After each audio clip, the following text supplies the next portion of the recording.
हिंदुओं के खिलाफ हिंसा पर बांग्लादेश सरकार की बैठक होने जा रही है। अंतरिम सरकार के मुखिया मोहम्मद यूनुस ये बैठक करेंगे। बैठक में अल्पसंख्यक समुदाय के नेता शामिल होंगे। प्रदर्शनकारी हिंदू युवाओं का डेलीगेशन भी मौजूद रहेगा इस मीटिंग में। छात्र संगठन भी आज की बैठक में शामिल होने जा रहे हैं। तो बांग्लादेश में सबकी नजरें इस वक्त इस बैठक पर हैं, क्योंकि जो बांग्लादेश से तस्वीरें सामने आई थी माइनॉरिटी पर अत्याचार की, उसने हर किसी को दहलाकर रख दिया था। और अब एक कोशिश की जा रही है बांग्लादेश की अंतरिम सरकार की तरफ से विश्वास बहाली की। बांग्लादेश में जिस तरीके से हिंदुओं को टारगेट किया जा रहा है, यूनुस सरकार के सामने कौन कौन सी बड़ी चुनौतियां हैं, इसको भी आपको जान लेना चाहिए। बता दें आपको, विरोध के बीच क्या सरकार सख्ती कर पाएगी, इस सवाल के साथ कुछ पॉइंट्स आपके सामने। दंगाइयों पर एक्शन से नए बवाल का डर दरअसल अंतरिम सरकार को सता रहा है। पुलिस व्यवस्था के बिना शांति कैसे बहाल होगी, ये भी बड़ा सवाल है। क्या आप अभी भी माता पिता बनने का सपना देख रहे हैं? अपोलो फर्टिलिटी के साथ अपनी माता पिता बनने का सपना पूरा करें। मुफ्त परामर्श के लिए 9953 440 671 पर कॉल करें। कट्टरपंथी ताकतों को कैसे समझाएंगे यूनुस, ये भी बहुत महत्वपूर्ण है। सिर्फ भरोसे से प्रदर्शनकारी संगठन मान जाएंगे क्या, ये एक बहुत बड़ा सवाल। जी हां, और बांग्लादेश के मेहरपुर में एक हिंदू एडवोकेट के परिवार के साथ 5 अगस्त की रात को क्या हुआ था, ये आप खुद उनकी जुबानी सुनिए। हमारे सहयोगी मनीष झा इस वक्त ग्राउंड जीरो पर ही मौजूद हैं और वहां से लगातार सच्ची रिपोर्ट्स फाइल कर रहे हैं। सुनिए। 5 जनरेशन আমরা एडवोकेट, मेरा ग्रैंडफा, नेक्स्ट ग्रैंडफा, सब एवरी एडवोकेट। तो एक बात बताइए, 250 साल से आप यहाँ पर रह रहे हैं, आपका परिवार रह रहा है कई 5 जनरेशन से, अब ये घटना घटने के बाद आपको डर लग रहा है? खूब डर लगा। पाकिस्तान अमल का बांग्लादेश के देयर इज बारी, मेरा बारी है, लूट हुआ बट नहीं आगुन दिया। 224 5 अगस्त बाड़ी 2 बाड़ी आगुन दिया। फास्ट पाकिस्तान में लूट हुआ बट नहीं आगुन दिया था। 2024 अगस्त 5 अगस्त आगुन दिया था। मेरा खूब डर लगा था। वहां जो हो रहा है, खुद वहां के लोगों की जुबानी आप सुन रहे थे। बांग्लादेश में हिंदुओं के साथ हो रही हिंसा के बाद लाखों हिंदू सड़क पर उतर आए।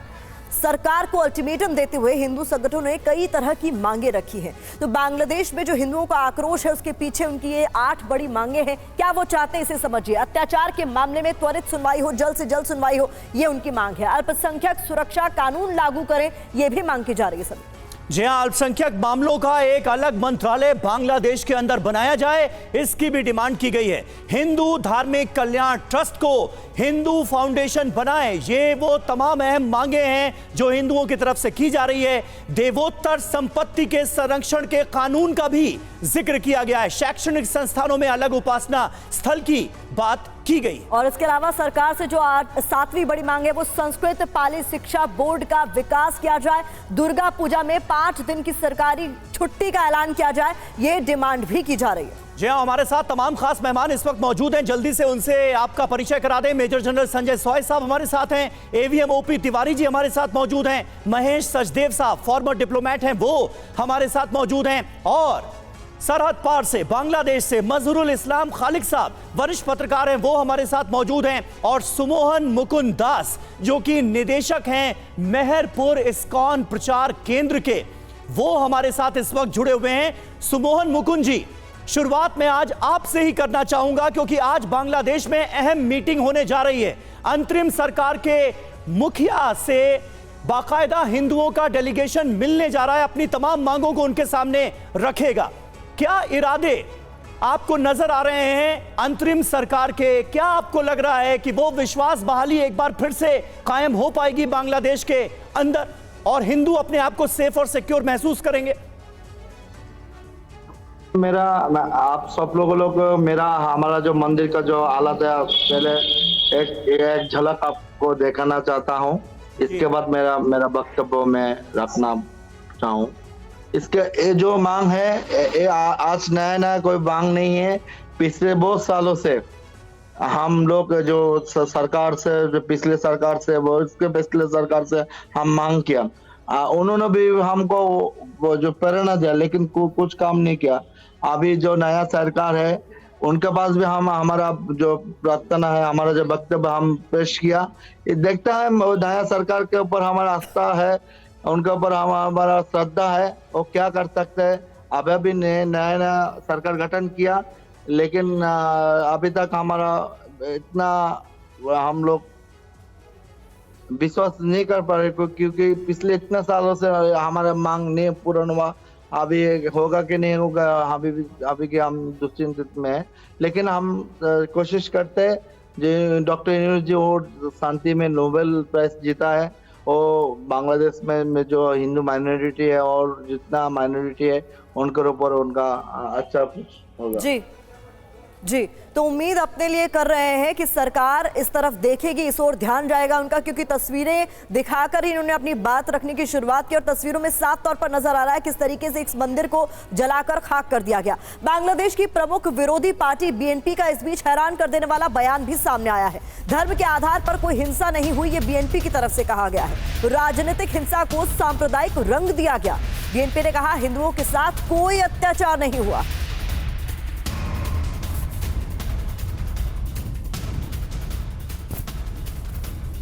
तो देखिए, बीएनपी का रुख हमने आपके सामने रखा। बेगम खालिदा जिया की पार्टी ये मान रही है कि हिंदुओं पर कोई टारगेटेड अटैक नहीं हुए हैं। जो पॉलिटिकल हमले हुए उन्हें रिलीजियस एंगल देने की कोशिश की गई। हैरान करने वाला ये बयान, बांग्लादेश की छवि खराब की जा रही है, ये बीएनपी की तरफ से अपने स्टेटमेंट में कहा गया है। हिंसक घटनाओं की गलत रिपोर्टिंग की गई है। बांग्लादेश की हिंसा पूरी तरह से राजनीतिक बताई गई है बीएनपी की तरफ से।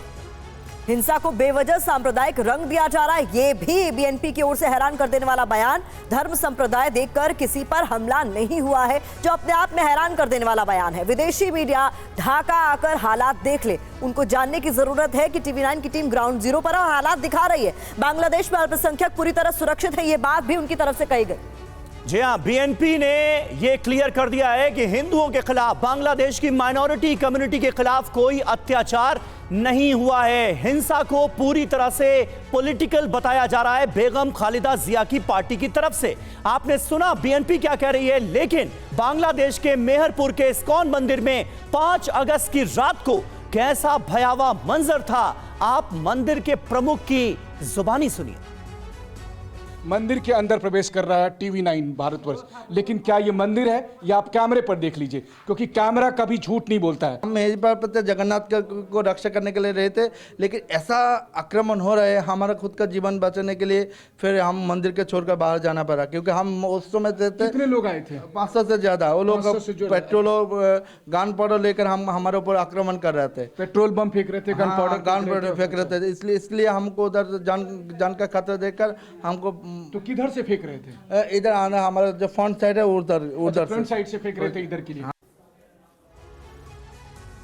बांग्लादेश में अल्पसंख्यकों को लगातार टारगेट किया जा रहा है। पहले तख्ता पलट के बाद हिंदुओं के खिलाफ हिंसा की लहर चली और अब सियासी घमासान यहां पर शुरू हो चुका है। बांग्लादेश की प्रमुख विपक्षी पार्टी बीएनपी ने अपने इस बयान से सबको चौंका दिया कि देश में कोई सांप्रदायिक हिंसा हुई ही नहीं, जबकि 24 घंटे पहले बांग्लादेश की अंतरिम सरकार ने यह बात सार्वजनिक तौर पर मानी है कि बांग्लादेश की व्यवस्था और बहुसंख्यक समाज हिंदुओं की सुरक्षा में नाकाम साबित हुए हैं। अब ऐसे में 5 बड़े सवाल उठ खड़े हुए हैं। क्या बांग्लादेश में हिंदुओं का राजनीतिक इस्तेमाल किया जा रहा है पार्टियों द्वारा? यह बहुत महत्वपूर्ण है। बांग्लादेश में हिंदुओं का असली शुभचिंतक कौन है? यह भी इन हालात के बीच में सबसे बड़ा सवाल है। क्या हिंदुओं पर बीएनपी और यूनुस सरकार आमने सामने आ गए हैं? इसके अलावा कब तक सिस्टम की खींचतान का खामियाजा वहां के अल्पसंख्यक हिंदू भुगतेंगे और विरोध के बीच यूनुस सरकार हालात को कैसे ठीक करेगी? इन सभी सवालों पर आज हम बात करने वाले और हमारे साथ जो बेहद खास मेहमान हैं उनसे हम चर्चा कर रहे हैं लगातार। मजरुल इस्लाम साहब, आपका मैं रुख करना चाहूंगी। बीएनपी की तरफ से इस पूरे मसले को लेकर जो बात रखी गई है और उसमें पूरी तरीके से डिनाई कर दिया गया है कि टारगेटेड अटैक ये नहीं थे, हिंदुओं को किसी ने टारगेट नहीं किया है, अलग रंग देने की कोशिश की जा रही है। आप इत्तेफाक रखते हैं क्या उनकी इन बातों से? आपको शायद याद होगा कि chief adviser doctor Muhammad Yunus पहले दफा जो बात की मीडिया के सामने ओलंपिक की टॉर्च एनलाइटमेंट के बाद उन्होंने बोला कि जिस तरह की हिंसक घटना इधर हो रहा है ये मुझे नहीं चाहिए। अगर तुम लोग ये हिंसक घटना छोड़ सकते हो तो फिर मुझे बोलो, मैं तुम्हारा साथ हूँ, और नहीं कर सकते हो तो फिर हम वापस लौट जाएंगे, हमारा जो काम है हम वही काम करेंगे। शायद ये आपको याद होगा, Hindu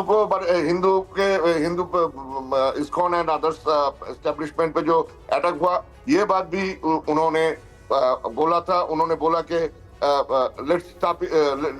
let us stop such kind of violence now. तो ये तो बीएनपी जो बोल रहा है और चीफ एडवाइजर जो बोल रहा है, ये तो एक नहीं हुआ ना। I hope you got my answer.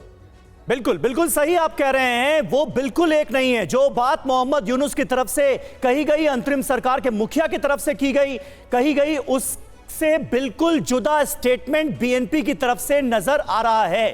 Sanjay soy साहब, मैं आता हूं आपके पास, लेकिन उससे पहले एक और अहम खबर, बांग्लादेश में हिंसा पर अमेरिका का बयान आ गया है। हालात पर लगातार हमारी नजर बनी हुई है, सभी नागरिकों की सुरक्षा सुनिश्चित करे सरकार, ये अमेरिका की तरफ से कहा गया है। अंतरिम सरकार से स्थिरता की उम्मीद है, ये अमेरिका ने अपना पॉइंट सामने रखा है बांग्लादेश के हालात को लेकर।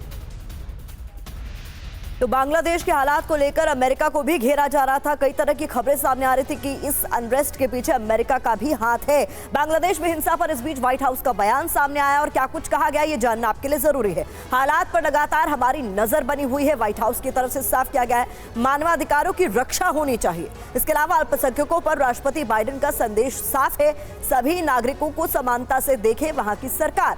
हम किसी भी तरह के भेदभाव के पूरी तरीके से खिलाफ हैं, ये बात भी व्हाइट हाउस की तरफ से कही गई। बिल्कुल, और हमारे साथ तमाम खास मेहमान मौजूद हैं। संजय सॉय साहब, ये माजरा है क्या? बीएनपी और मोहम्मद यूनुस जो कि अंतरिम सरकार के मुखिया हैं, उनमें आपस में भी मतभेद अब ऐसा लग रहा है कि साफ तौर पर नजर आ रहे हैं। पहला मतभेद इस बात को लेकर कि चुनाव अभी कराए जाने की स्थिति बांग्लादेश में नहीं है, और दूसरा मतभेद इस बात को लेकर कि एक तरफ से कहा जा रहा है कि अल्पसंख्यकों पर कोई टारगेटेड अटैक हुआ नहीं, सांप्रदायिक हिंसा हुई नहीं, जबकि मोहम्मद यूनुस खुद इस बात को एक्सेप्ट कर चुके हैं। नहीं, बिल्कुल समीर, वैसे ये बड़ा फनी स्टेटमेंट आया जो खालिदा जिया का, जो बीएनपी की तरफ से आया है कि ये हमले टारगेटेड हमले नहीं थे, खाली राजनीतिक हमले थे। तो पहले ये सवाल है, तो राजनीतिक हमले भी क्यों हो रहे हैं? इसका मतलब हिंसा हो रही है, और हिंसा एक्सेप्टेबल है क्या? वो ह्यूमन राइट्स वाली बात है।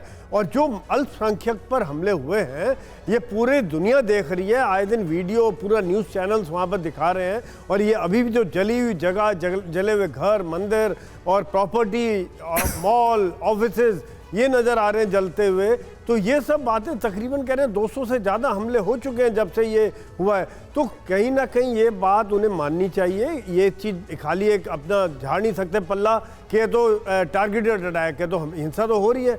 दूसरी बात, यूनुस ने जो कहा है कि ये हमले रोकने चाहिए, वाकई में देखा जाए तो वो बांग्लादेशी हैं, हिंदू हैं, मुस्लिम हैं, सिख हैं, क्रिश्चियन हैं, वो सभी बांग्लादेशी पहले हैं, रिलीजन को बाद में लिया जाए। तो ये जिम्मेदारी हो सरकार की कि वहाँ पर उनकी सुरक्षा का इंतज़ाम किया जाए और जल्दी से जल्दी किया जाए, क्योंकि जहाँ भी जितनी डिले होती जा रही है वहाँ पर उनका भरोसा टूटता जा रहा है, भरोसा ख़त्म होता जा रहा है। और यहाँ पर भारत के लिए भी ये चिंता का सबब हो जाता है कि किस प्रकार से कि भारी संख्या में रिफ्यूजी इधर आते हैं तो उनका किस प्रकार से होगा, क्या होगा।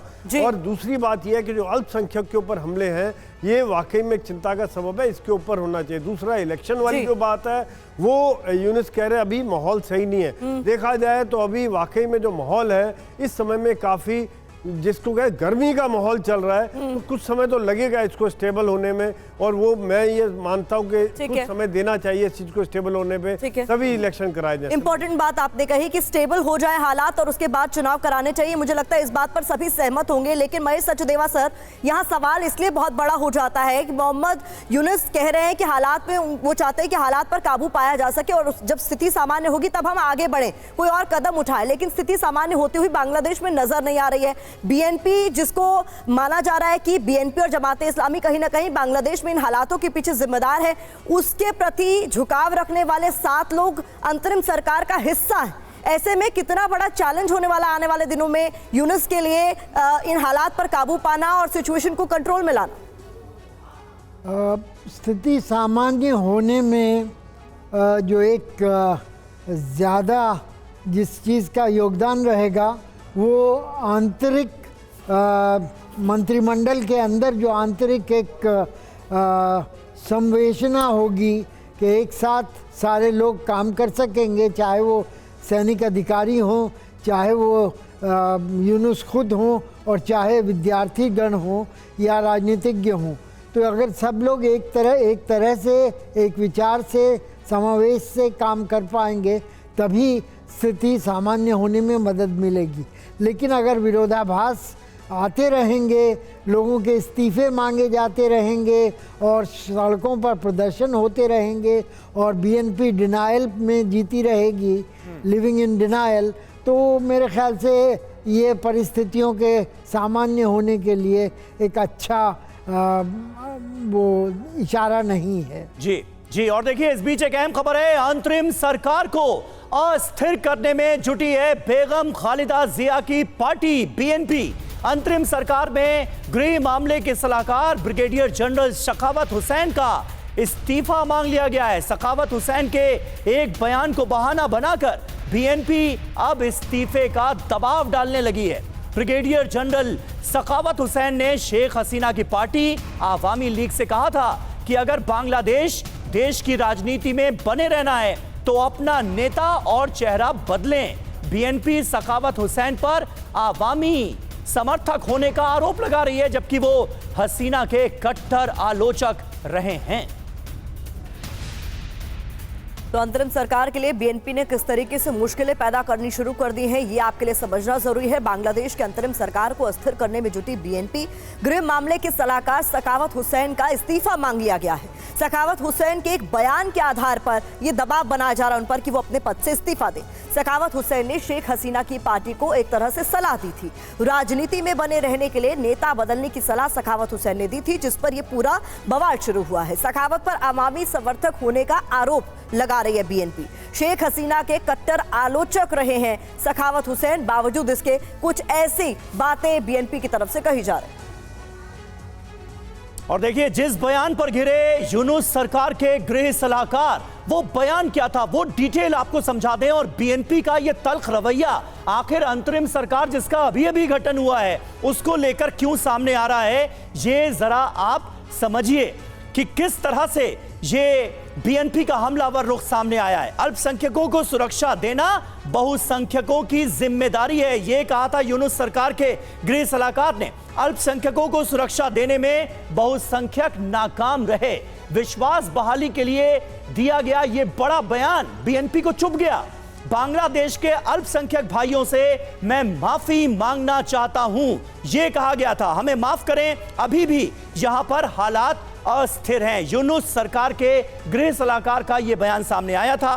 पुलिस और रैपिड एक्शन की हालत भी अभी ठीक नहीं है, इस बात का भी जिक्र उनकी तरफ से किया गया। मजहरुल इस्लाम साहब हमारे साथ मौजूद हैं, बांग्लादेश से सीनियर जर्नलिस्ट। सर, मैं आपसे जानना चाहूंगा, जो बांग्लादेश के आम लोग हैं वो किसके प्रति अपना विश्वास जता रहे हैं? जो इस वक्त मोहम्मद यूनुस की अंतरिम सरकार की तरफ से कहा जा रहा है उसके प्रति ज्यादा सपोर्ट है, या फिर बीएनपी की तरफ से जो स्टेटमेंट दिए जा रहे हैं उसको ज्यादा सपोर्ट मिल रहा है? ये आंसर देने से पहले आपको मैं बताना चाहता हूं कि आपको पता होगा, न्यूज आ रहा है हर चारों ओर से कि कुछ different banking organizations and other establishments are being attacked and वो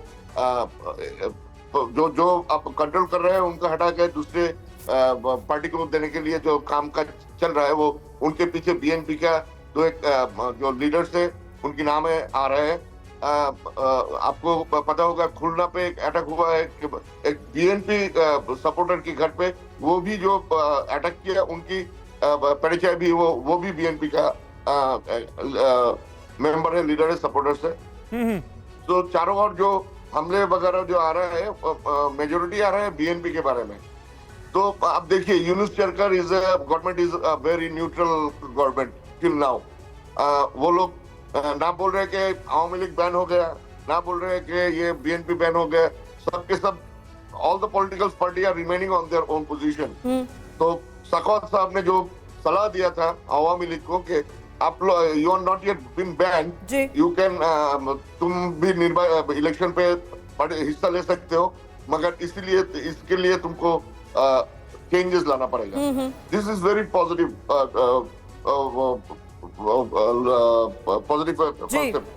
general people are talking like that.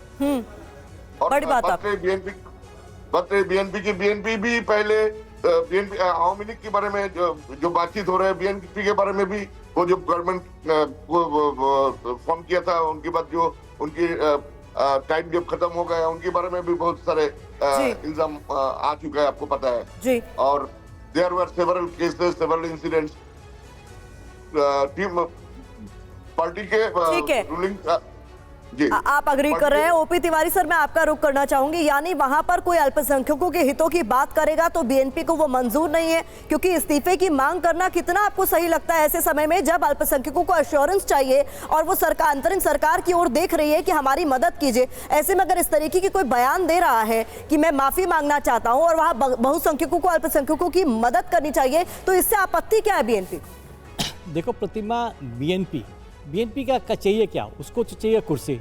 अब अभी जो माहौल हुआ है, पिछले इलेक्शन में बीएनपी ने इसको बायकॉट किया था। अभी जो माहौल है, अगर इलेक्शन ये जल्दी नहीं होता तो बीएनपी को सपोर्ट मिलना इतना पॉसिबल, मतलब 100% गारंटी नहीं दिया जा सकता। जितना डिले होता जाएगा बीएनपी की जितने की उम्मीद उतनी कम होती जाएगी।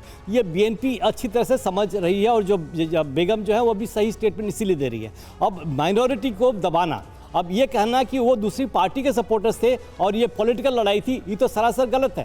तो जितना डिले करते रहेंगे उतनी ये माइनॉरिटी के सपोर्ट में विश्व के और भी कई देश आने लगेंगे। जैसे सबसे ज़्यादा स्टेटमेंट तभी हमारे देश से आना चाहिए था, अभी कुछ ही आया, फुल सपोर्ट नहीं मिल पाया है। अमेरिका से भी चल रहा है। जितना दबाव बढ़ता जाएगा बीएनपी के अपना जो चिट्ठा है उनका खुलता जाएगा, और किस माध्यम से, किस बेस पर उन्होंने ये कराया है ताकि दूसरी अवामी लीग को और बेगम को वहाँ से हटाने के लिए, ये जितना लेट होता जाएगा बीएनपी उतनी कमज़ोर होती जाएगी और लोगों में, और जो दूसरी पार्टी और डर के मारे जो अभी तक सामने नहीं आई तो उठेगी। तो इसीलिए बीएनपी इसमें ज़्यादा इंटरेस्टेड है कि जितना जल्दी इलेक्शन हो सके।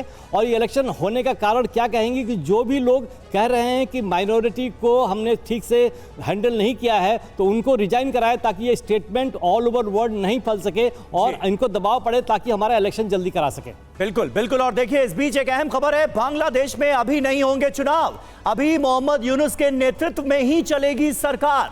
डॉक्टर यूनुस ने बीएनपी, जमात और सभी पॉलिटिकल पार्टीज को यह साफ संदेश दे दिया है, बांग्लादेश के हालात ठीक करने में अभी वक्त लगेगा।